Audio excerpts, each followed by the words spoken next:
Hey everyone, welcome to the Wargaming Parrot. I'm David and today we're going to be talking about the truths about parrot cages.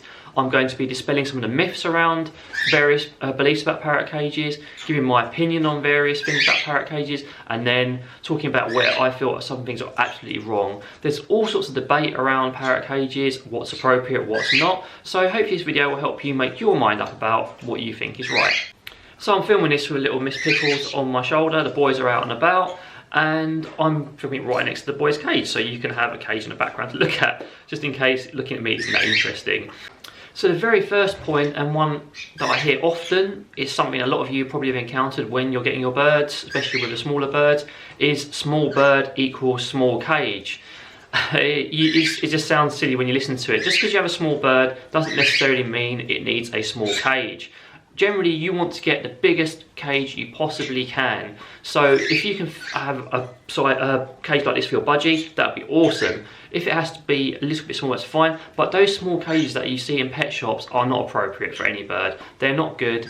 They're not happy. They're not going to make your bird feel happy in them. It's going to feel like a cage rather than a home. So do carefully consider getting the biggest cage possible. And just because the bird's smaller doesn't necessarily mean it needs a smaller cage.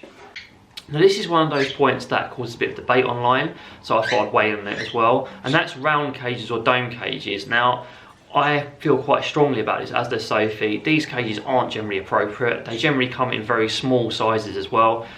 They just cut off the whole top of the cage. It makes it hard to hang toys up there. It's unclimbable, so if you're like Pickles or Connie, you want to climb on top, that's not going to happen. They're just not really appropriate birds. They're very traditional, they're very pretty looking, but they're not very good.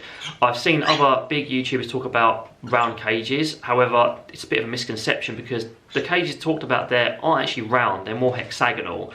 They're like the Crystal Maze Dome, if you've ever seen that show in the UK. So while those cages are okay, even they're on the small size, so do keep that in mind. Just try and avoid dome cages when you can, because if you can get a square one, why not just get one? So much better.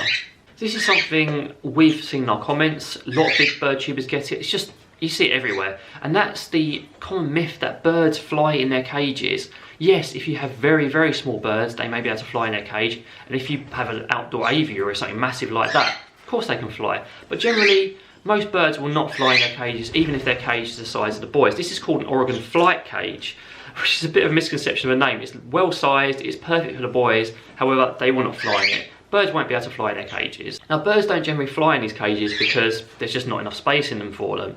They can stretch their wings out, they can do hops, but there's just not enough room for them to fly to one side or the other. They can't get enough wing beats in to do so. So they won't generally do it. They'll wait till you get them out and fly around then.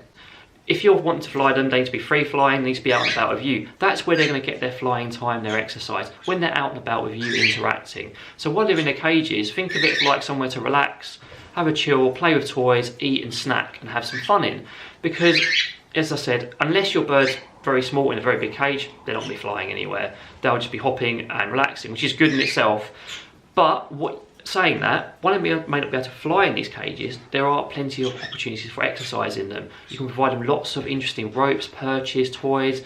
You can give them the opportunity to climb all over it. You can give them the opportunity to go on the floor and just generally enjoy it and get their exercise in that way. So having lots of space in there is awesome. So my next point, and one I feel is very important to cover, is that any time in a cage is wrong. Birds should never be in a cage. As you can tell from my facial expression, I don't agree with that. And many parrot owners and people who look after parrots don't agree with it too. There are many misconceptions around this. There was actually a very interesting video that Marlene McCohen did in combination with Bird Tricks around her engaged not caged hashtag, which I'll leave a link for in the description because I think it's very important to watch. Just because when she made that hashtag engaged not caged, people misinterpreted it as if they should have their birds out all of the time and they should never be in a cage, and being in a cage was cruel and wrong. It's not true. Cage time is very important for your bird. It's time that your bird can use to relax, to rest in, just basically chill out and have time on their own. And it also gives you time, as the bird owner, to have time for yourself as well, because obviously if you're getting stressed and they're out all the time, it's not ideal. Obviously if they have a bird room or a dedicated room or aviary, that's awesome, they can be out all the time. But it's good to have time to themselves. And you had all these sort of like contests online and people like arguing about my bird's out more than the others, and it's just not really helpful to anyone, and not the bird either, you know, because engaged not caged is engaging with the bird, spending quality time with it, not just letting it roam around, destroy everything and get into harm. So it's very important to bear that in mind, and I would highly recommend you watch that video because it's very important and very interesting. People's just going to sit up there for a second. In addition to this point, when you become more, I don't know, noticed online, and every well-known bird tuber or user, Instagram, TikTok user gets this, is people who like see an odd photo of the bird in a cage and be like, oh, the bird's in a cage, oh, it's evil. And it's just taken out of proportion because that bird's been in that cage for maybe like an hour that day and the rest of the day it's been out. So if you do watch this video and you're one of those people, keep that in mind. You know, most of us parrot owners want to do right by our birds and have them out all the time. But you know, it's no different from when someone crates a dog. I don't really necessarily agree with that. A crate's tiny, the dog's crated for ages or locked in a room, cat locked in a room, horse stable all day. Those are exactly the same. So why are those things not wrong? And having a bird in a cage for a little while is. This is another one of those really common ones, and one that me and Sophie strongly disagree with, and that's that birds don't use the floor of their cages. Now, there is some truth to this. For example, the truth that birds like to be high up in a cage is factual. They do prefer to be high up. Many parrots are ground feeders, but the floor opens up lots of foraging opportunities. I've made a video on substrate versus bars, which I'll leave a card for now, which might be interesting for you to watch. But, you know, it's just, if you have substrate or something interesting on the floor of the cage, they can explore it. They can, even if they aren't a ground feeding species, they can have a look around, they can forage in it. And most of the time, birds don't want to go on the floor because it's either untrained, they're not used to it, it's not utilised, so there's no substrate down there, there's no toys down there, so it's unappealing. And why would they want to go down there when everything's provided up the top?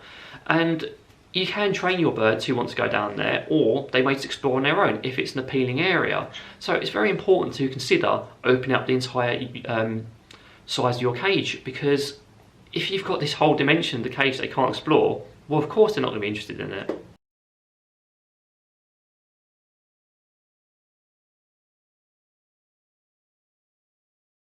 So this is another debate which has some very strong opinions on both sides, and that's tall versus wide.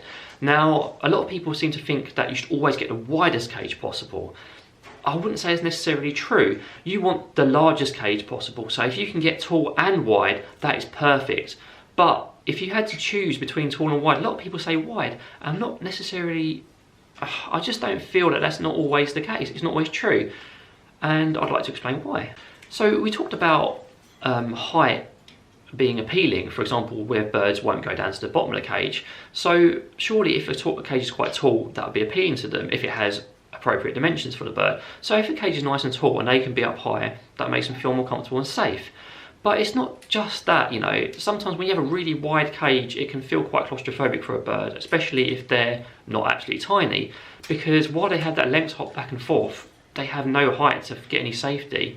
So you really want to get the best of both worlds if you can. So it comes back to utilising that bottom of the cage. If you've got a tall cage and the bird's only utilising the top third of it because there's nothing interesting down the bottom, well, of course it's going to seem horrible and claustrophobic for that bird. So you could open up the floor through foraging opportunities or substrate. You could just provide toys further down. And then a lot of people say, oh, well, the bird doesn't want to go down there, it's not interesting.